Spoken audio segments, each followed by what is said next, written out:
Assalamualaikum warahmatullahi wabarakatuh. Salam sejahtera untuk kita semua. Kali ini kita akan melanjutkan cerita.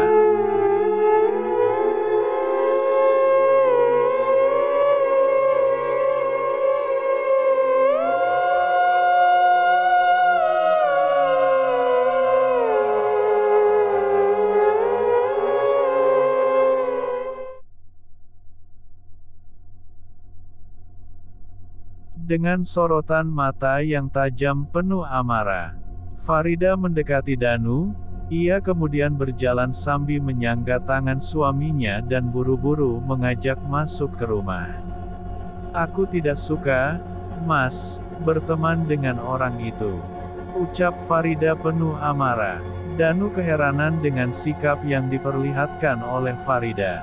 Menurutnya ada yang aneh dari tingkah istrinya kali ini.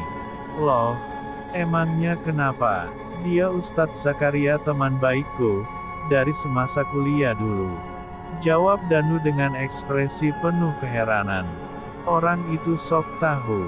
Aku tidak suka, Mas, bergaul dengannya," ujar Farida dengan suara lantang, sembari menghempaskan tubuh ke atas sofa empuk yang berada di ruang tamu. Sikap yang diperlihatkan oleh Farida sungguh di luar dugaan Danu. Ada perubahan karakter yang signifikan dari perempuan ini. Melihat hal itu, Danu akhirnya membujuk sang istri, yang saat ini sedang dikuasai amarah yang bergejolak hebat. Jika ia terus meladeninya, bukan tidak mungkin permasalahan ini akan menjadi lebih buruk lagi. Sedikit bersabar dan mengalah adalah keputusan yang sangat tepat untuk situasi semacam ini. "Ada apa? Kenapa kamu sepertinya tidak menyukai Ustadz Zakaria?" ucap Danu lembut, sembari memberi belai mesra istrinya. Farida membalas belayan suaminya dengan pelukan mesra penuh cinta. "Aku hanya tidak ingin, Mas terlalu dekat dengan orang itu," ucap Farida dalam pelukan suaminya. "Ya sudah, kalau memang itu maumu, Mas akan menurutinya. Besok-besok kita melakukan salat berjemaah di rumah saja." Tiba-tiba saja Farida mendesis mendengar kalimat yang diucapkan oleh suaminya. Kedua bola matanya berubah menjadi putih semua. Bagian luar sekitaran mata, seolah dikelilingi oleh lingkaran berwarna hitam. Separuh dari wajahnya seketika berubah mengeluarkan urat-urat berwarna biru. Dalam tak sadar Danu yang dari tadinya membelai rambut istrinya, dikagetkan oleh helaian rambut yang terlepas dari kepala tanpa tahu sebab musababnya. Seperti orang kesurupan, Danu yang mendengar suara berdesis itu, sedikit merenggangkan pelukannya. Namun tidak ada sesuatu. Semua tampak normal-normal saja, bahkan helaian rambut yang rontok di tangannya juga ikut sirna.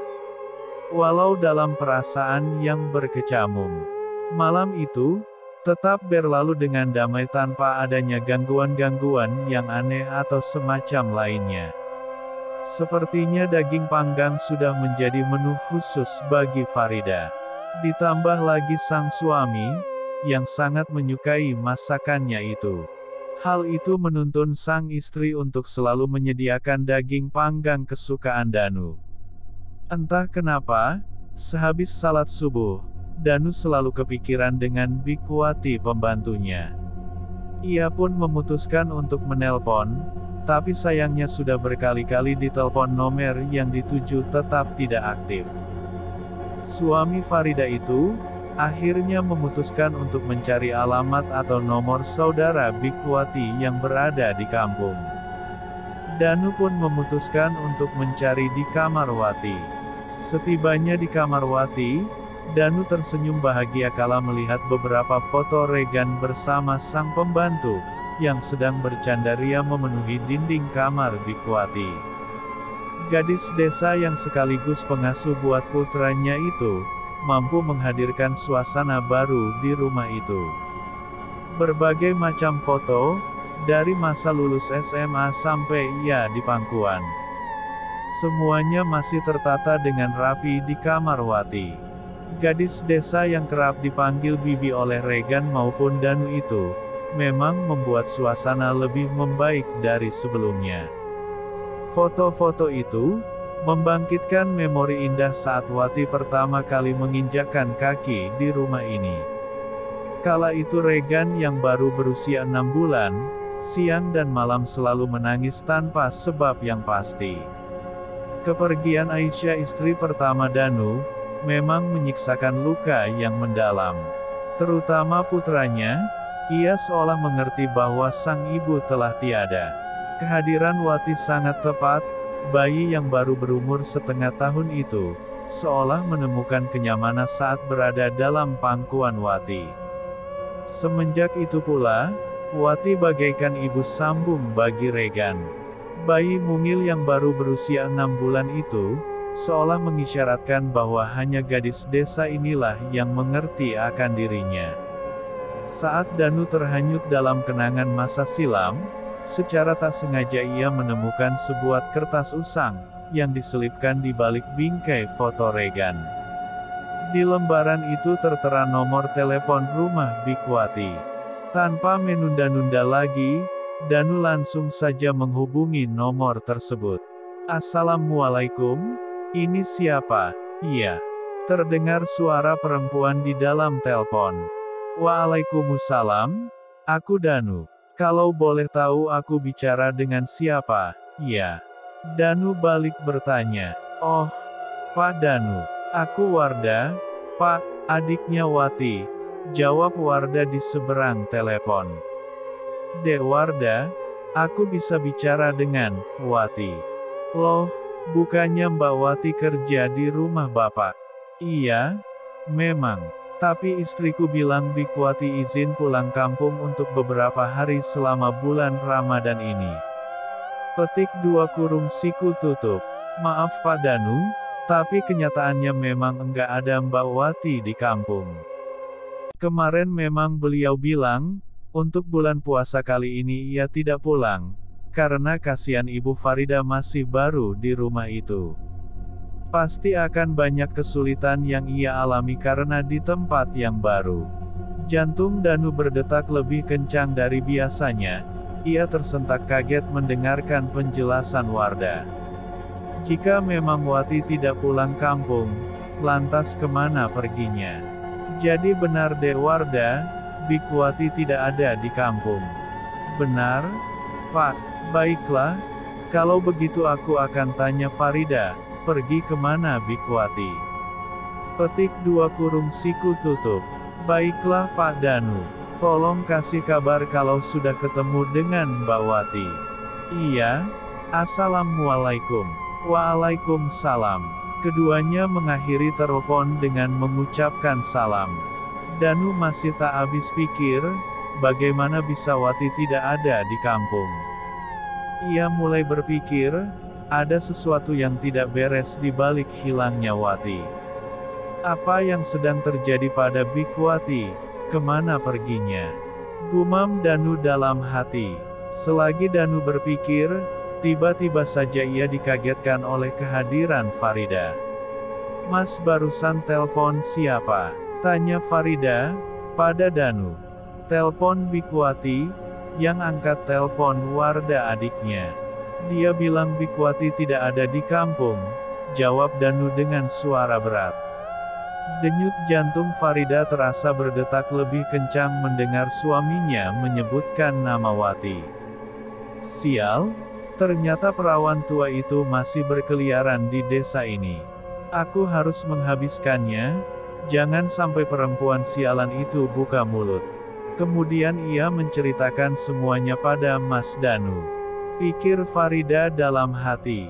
Loh, ditanya kok malah bengong. Tanya Danu. Apa, Mas? Mas tanya Bikwati, benaran enggak dia pamit mau pulang kampung? Petik 2. Oh, rintih Farida. Terang saja melihat istrinya merintih kesakitan, Danu segera bergegas memeriksa keadaannya. Sayang, kamu kenapa? Tanya Danu, pada Farida. Melihat ekspresi cemas dari Danu, Farida semakin mendramatisir keadaannya. Aku gak tahu, Mas.